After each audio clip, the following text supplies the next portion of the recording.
did your inbox get flooded over the weekend over the app tax? I got a few emails.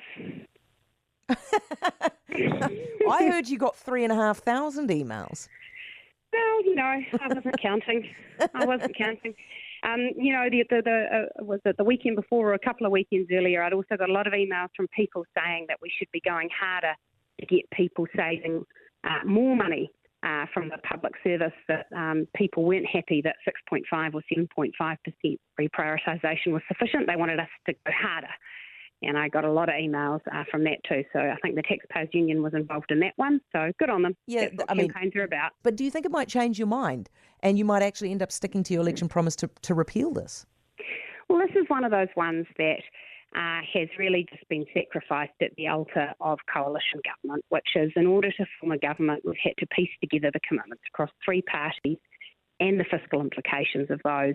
And it's meant that we can't do everything that we wanted to do as a national party because we simply can't afford to do that. I mean, is that an okay? Because, that excuse sounds like, well, look, it cost us a lot in terms of money to basically cobble this coalition together. New Zealand, you have to pay for it. That's what it sounds like.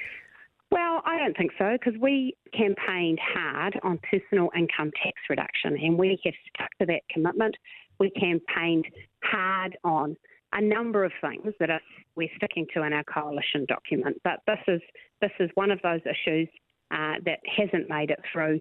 But on the big stuff, we're absolutely there, and you've seen that in our first 100 days. You would accept that you were explicit that you were going to repeal this, right? I would accept that. Okay. So, yeah, right, we'll leave it there then. The trustee tax, though, I hear you're planning to exempt some trusts. Is that true?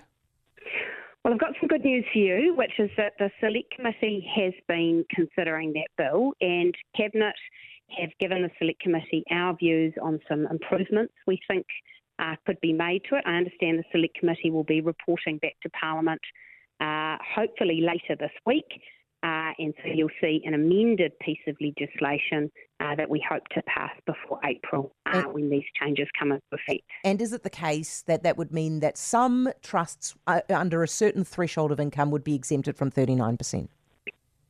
Yes. And what is that threshold? Well, you'll just have to wait until the Select Committee report. Seriously, I don't want to get ahead of the Select Committee out of respect for that parliamentary process. The Select Committee need to report to Parliament with their recommendations, and we'll go from there. All right, Nicola, thank you as always. It's Nicola Willis, the Finance Minister.